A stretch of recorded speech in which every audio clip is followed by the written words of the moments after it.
அஸ்ஸலாமு அலைக்கும் வரஹ்மத்துல்லாஹ்.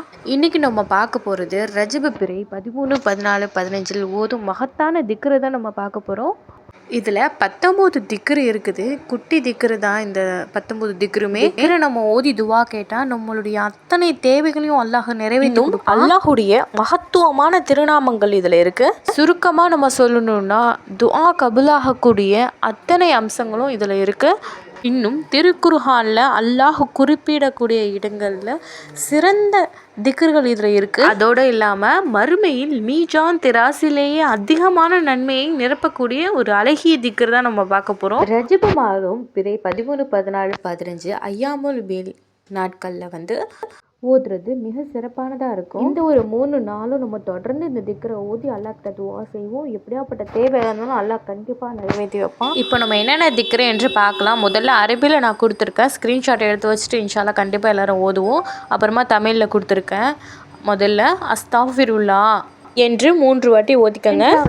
சுபஹானல்லாஹ் அல்லாஹ் புகழக்கூடிய தலைமையான திக்ர் இது எல்லாமே.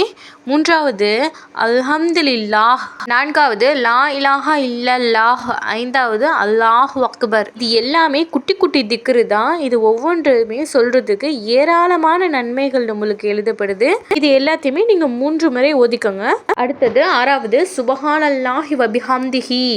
அதுக்கப்புறம் 7வது அஸ்தஃபிருல்லாஹ் வஅத்தூபு இலைஹ். அதுக்கப்புறம் சுபஹானல்லாஹி அலீம். அப்புறம் 9வது அஸ்தஃபிருல்லாஹி வஅத்தூபு இலைஹ். அப்புறம் 10வது லா ஹவுல வலா குவத்த இல்லா பில்லாஹ். இப்போ நம்ம பார்த்த இந்த 10 திக்ருமே ரொம்ப குட்டியான திக்ரு தான். இது அல்லாஹ் புகழக்கூடிய திக்ரு இருக்குது. இதுக்கப்புறம் வரக்கூடிய திக்ரில் ஹதீஸ்களை சிறப்பித்து கூறக்கூடிய திக்ரு, குர்ஆனில் சிறப்பித்து கூறக்கூடிய திக்ரு தான் நம்ம பார்க்க போகிறோம். எல்லாத்தையுமே 3 வாட்டி ஓதிக்குவோம். அப்புறம் அடுத்தது அல்லாஹும்ம சல்லி அலா நபீன முஹம்மதீன். அடுத்தது லா இலாஹ இல்லா அன்த சுபஹானக இன்னி குன்து மினல் ஸாலிமீன். அடுத்து ஹஸ்பி அல்லாஹு லா இலாஹ இல்லா ஹுவ அலைஹி தவக்கலத்து வஹுவ ரப்புல் ஹர்ஷில் ஹலீம். இதுவும் ஒரு திருக்குர்ஆனுடைய வசனம் தான். மகத்தான அர்ஷுடைய ரப்பிடமே நான் மீள்கின்றேன். வணக்கத்திற்குரிய தகுதியானவன் அவனை தவிர வேறு யாரும் இல்லை. அவனிடமே நான் மீள்கின்றேன் என்று பொருள். அடுத்தது பார்க்கலாம். அல்லாஹும்ம வஸிக்னி மின் ஹைரி லா அஹ்தசிம். இதனுடைய பொருள் என்ன? அல்லாஹுவே நீ எனக்கு எதிர்பார்க்காத இடங்களிலெல்லாம் ரிஸ்கை வழங்குவாயாக. இந்த திக்ரை நம்ம சொல்லிக்கிட்டோம்னா நம்மளை உணவுல பரக்கத்து கிடைக்கும், நம்ம செல்வத்தில் பரக்கத்தை வாரி வழங்குவான். அடுத்த திக்ரு என்னன்னா அல்லாஹும்ம சபித் கல்பி அலா தீனிக். இதனுடைய பொருள் என்னன்னா அல்லாஹுவே என்னுடைய உள்ளத்தை தீனின் பக்கம் நிலைத்திருக்க செய்வாயாக. இந்த ஒரு திக்ரை எல்லாரும் கண்டிப்பாக ஓதணும். நம்மளுடைய ஈமான அல்லாஹ் உறுதிப்படுத்துவான். அடுத்ததா யா ரப்பி ரிலாக்க வல் ஜன்னா. இதனுடைய பொருள் என்னன்னா யா ரப்பே எனக்கு சொர்க்கத்தை எளிதாக்கி தந்தருள்வாயாக. அடுத்து அல்லாஹும்ம அஹ்சிஹ்னி ஹாத்திமதி.